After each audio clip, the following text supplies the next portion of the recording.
Now live, the Minister for Energy and the Environment, Josh Frydenberg, after today's talks. Thanks very much for joining us. Nice to be so with you. what is the most important thing to come out of this meeting today? We've got a real breakthrough when the companies that export LNG have committed to providing gas for the domestic market to meet our peak needs at times of high demand. So this is gas they were planning to export? Could have been planning to export, holding on to themselves. They're not breaking any contracts they've got or anything like that? Well, it's up to them how they manage that commitment that they've given us today. But what you've seen at periods of peak demand, for example, in South Australia, recently when the Pelican Point second plant was mothballed and they said that they didn't have the gas contracts, gas will now be made available to ensure that we don't have any that doesn't happen shortfalls. again. You see, we just recently had last week a Australian Energy Market Operator report into the state of the gas market, and it sent shockwaves through the system because what it said was that in 2018-19, the summer of 2018-19, there would be shortfalls in Victoria, South Australia, New South Wales in those years going out. Now, it was a result of a couple of factors, more gas going for export, but also reduction in the production here domestically. Okay, but to be clear here, the guarantee is that we won't have that situation again. There will always be gas available when needed domestically. To meet that peak demand in the electricity market. But there's no guarantee this is going to have any impact on prices. Will prices stop going up? Well, one of the substantial commitments today the Prime Minister also got from the companies is that they're going to bring more of their resource online. So they're going to invest more in the production. Now, you would think as a result of that, there'll be more supply, and more supply would put downward pressure on prices. So your expectation is that prices will fall?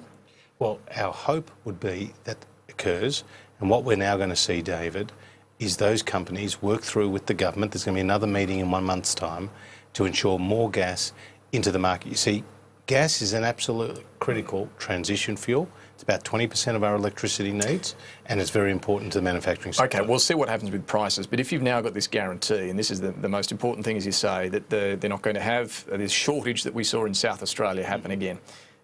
I've got to ask, does Jay Weatherill need to build a new gas-fired power plant in South Australia? If you've got that a guarantee now from the industry, do we need another one in South Australia? Well, the question that Jay Weatherill has to answer to his own public is why did he pursue policies that led to the mothballing of Pelican Point in the first place and the closure of the northern coal-fired power station, which unfortunately had led them to a situation where they were most vulnerable. But the question and now that they've had to invest in this. Do they need to? If the gas industry is saying, look, it's all good, we'll make sure there's enough domestic supply, do they need to build a new plant? I mean, my view is that if governments can stay out of the ownership of assets in the electricity sector, that is a good thing. So they shouldn't throw $360 million of taxpayers' money. As I said yesterday, this was a $550 million admission of failure. But you're saying you don't think they need to build this new gas-fired power? Well, they definitely need more gas. I mean, what we have said to the South Australians